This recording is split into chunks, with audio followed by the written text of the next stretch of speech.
쏟아지는 수많은 뉴스 가운데 가장 관심을 끄는 이슈에 대해 집중 분석해보는 특급 추적 시간입니다. 오늘 추적할 이슈는 바로 이것입니다.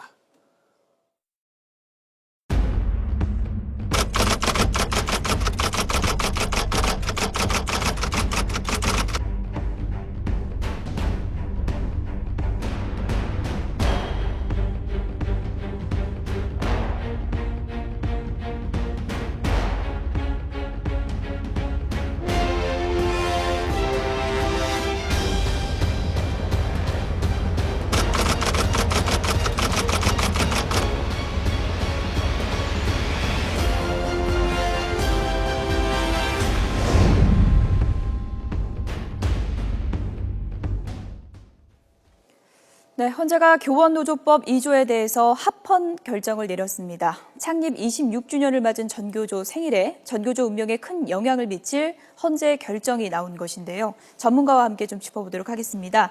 전 서울중앙지방법원 부장판사였던 전주혜 변호사 나오셨습니다. 안녕하세요. 네, 안녕하세요. 네, 오늘 헌재 결정과 앞으로의 좀 전교조 운명에 대해서 좀 하나하나 짚어보도록 하겠습니다. 먼저 첫 번째 키워드를 확인해 보겠습니다. 네, 교원노조법은 합헌이다. 오늘 이제 헌재가 이렇게 결정을 했습니다. 교원노조법이 이제 법의 노조를 판단했던 이제 근거가 됐던 건데요. 그렇죠. 헌재의 결정 어떻게 해석해야 될까요? 이제 앞서 말씀하신 그런 교원노조법 이제 2조에서는 현직 교사만 그 노조원으로 지금 인정을 하고 있습니다. 이 부분에 대해서 결국은 이제 전 교조에서는 교원 노조의 이런 그 단체성이나 아니면 평등성 또한 단결권을 이제 위배한 것이다 이렇게 해서 헌법 소원을 했습니다. 이 부분에 대해서 지금 오늘 헌법재판소에서는 교원 노조의 자주성 그리고 주체성 확보를 위해서 현직 교사로만 그렇게 그 노조원을 규정한 것은 그것은 평등의 법칙이나 아니면 과잉 금지의 법칙 또 단결권에 위배하지 않는다 이제 이런 결론을 내렸는데요. 그 보신 바와 같이 이제 8대1에 이런 그 대다수의 이제 그 재판관님들이 결국은 합헌에 그 손을 들어주셨고, 그 교원이라는 것은 일반 그런 근로자와는 다른 이런 국민에게 교육을 받을 그런 권리를 시행하게 하는 이제 그런 특수한 그 위치에 있기 때문에 일반 근로자들보다는 훨씬 더 윤리성이나 자주성 그리고 중립성 특히 공공성이 강조가 되고 있습니다. 이런 면에서 일반 그 근로자들보다는 조금 더 과도한 규정을 한다고 하더라도 이것이 헌법에 위배되지 않는다 이런 결론을 내린 것으로서 결국은 국민의 그런 교육받을 권리를 오히려 더 우선적으로 판단한 이런 결정으로서 타당하다고 그렇게 생각을 합니다. 일부 위헌 결정이 날 것이라는 예상도 있었는데 예상과는 달리 8대1 합헌 결정이 내려졌고요. 교원노조법 2조, 문제가 됐던 교원노조법 2조가 합헌 결정이 내려졌는데 2조가 어떤 내용인지 구체적으로 한번 설명을 해주실까요?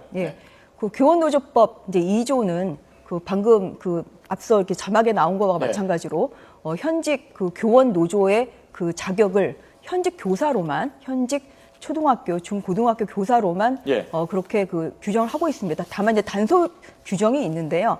해고된 그런 교사라고 하더라도 중앙 노동위원회의 이제 중재 판결이 있을 때까지는 임시적으로 그런 노조원의 효력을 이제 부여를 합니다. 그런데 교원 노조에 부칙이 있습니다. 근데 부칙에는 뭐라고 이제 기재가 되어 있냐면 규정을 했냐면 그럼에도 불구하고 해직된 부당해고된 이런 교사의 경우에 조합원으로 본다. 이 규정이 이제 문제가 됐던 것이죠. 이 규정에 대해서 지난 2010년 8월 14일에 고용노동부 장관이 1차적으로 이 규정이 결국은 교원노조법 2조와는 상반되기 때문에 상치되는 것이기 때문에 이제 그것을 시정을 해라. 1차 시정을 내렸습니다. 또한 2012년 9월 17일에도 다시 한번 2차 시정 명령을 내렸고요. 또 2013년 9월 23일에는 마지막으로 2013년 10월 23일까지 이 규정, 이 부칙 이것을 결국은 법률 규정에 맞게 시정을 하고 또한 지금 현재 전교조에는 해직 교사 9분이 노조원으로 지금 가입이 되어 있습니다. 그래서 이 해직된 교원이 가입 활동하지 않도록 하라. 이렇게 그 마지막 최종 통보를 했습니다. 예. 근데 그럼에도 불구하고 이제 전교조에서는 이것을 이행하지 않은 것이죠. 그래서 결국은 고용노동부 장관이 2013년 10월 24일에, 그러니까 10월 23일까지 시정연행을 했는데 이것을 지키지 않으니까 그 다음 날인 바로 그 2014년 10월 24일에 그 교원노조법에 의한 노동조합으로 볼 수 없다는 통보를 전교조에 했습니다. 그리고 바로 그 다음 날인 예. 10월 25일에 이제 교육부에서 여러 가지 그 명령을 했는데요. 뭐 그 노조 전임자는 이제 그동안에 그 휴직 허가를 받아서 전임 그 노조원으로 그 교사들이 근무를 해왔는데 노조 전임자를 그 휴직 허가를 취소한다.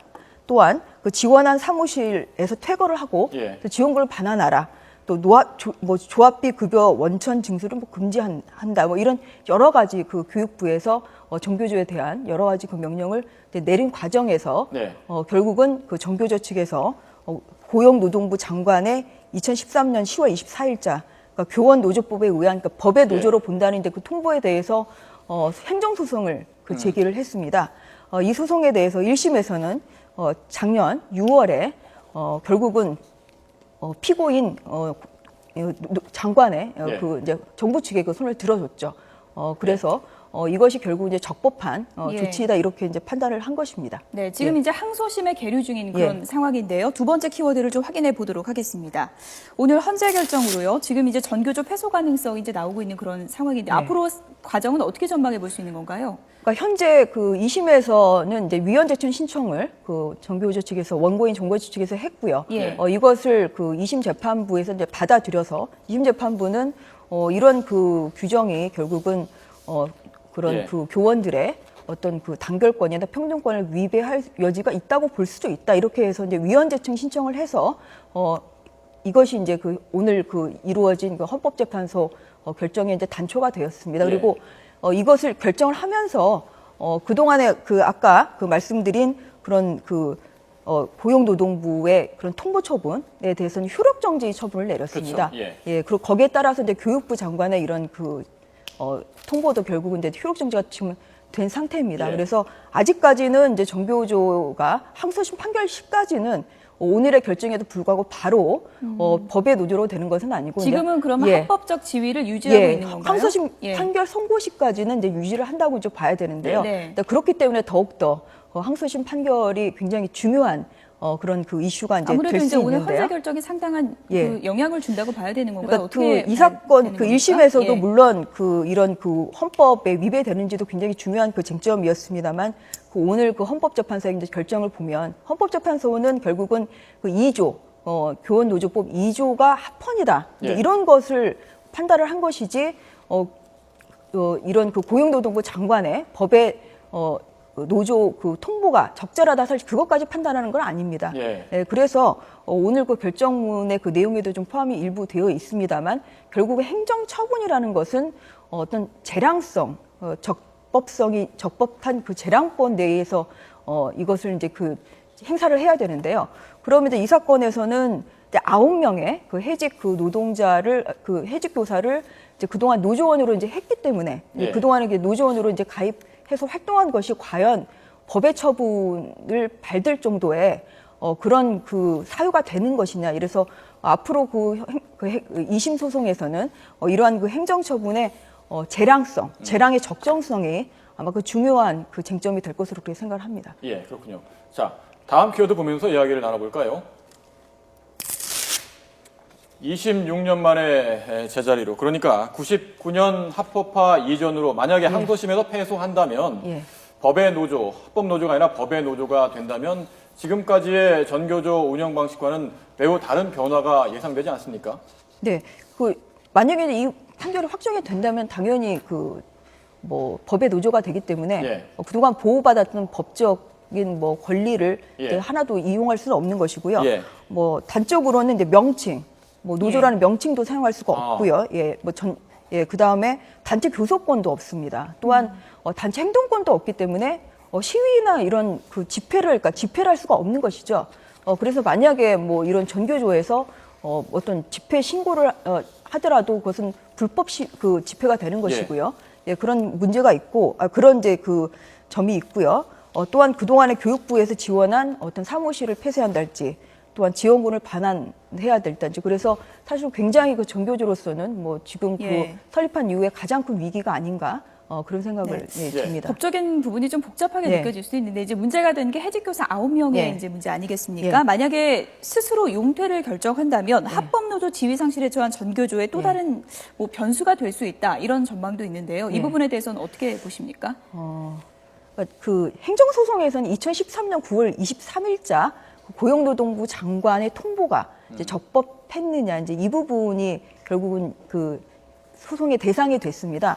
그러면 적법했는지 여부는 지금 판단하는 것이 아니라 그 처분을 내렸을 때 2014년 9월 23일에 10월 24일에 이제 이런 처분을 내렸을 때 이제를 기준으로 해야 되는 것이죠. 그래서 현재 그 해직 교사가 9명이 용퇴를 한다고 하더라도 그게 없던 것이 될 수는 없는 것이고요. 그리고 또 고용노동부에서 2014년 10월 24일에 이런 그 법외 노조로 통보를 한 것은 해직 교사뿐만 아니라 이런 그 노조의 규칙 5조에 해직한 그런 해직된 그 교사도 노동조합원으로 본다. 이것을 이제 그 시정하라고 했는데 그동안 여러 차례 걸쳐 시정하지 않았기 때문에 꼭 그 해직 교사가 용퇴를 해서 거기 그 전교조에서 탈퇴를 한다고 하더라도 지금 현재 결과는 그 달라질 수가 없는 것이 행정처분의 이런 그 속성입니다. 예, 그렇군요. 네. 설립 10년 만인 지난 1999년 우여곡절 끝에 합법 노조 지위를 얻었던 전교조가 오늘 결정으로 사실상 법외 노조가 될 가능성이 커졌습니다. 또다시 교육 현장에 혼란이 생기지는 않을까 우려 섞인 시선을 거두지 못하는 분들이 많습니다. 네, 지금까지 전주의 변호사와 함께 얘기 나눠봤습니다. 도움 말씀 고맙습니다. 네, 수고하셨습니다.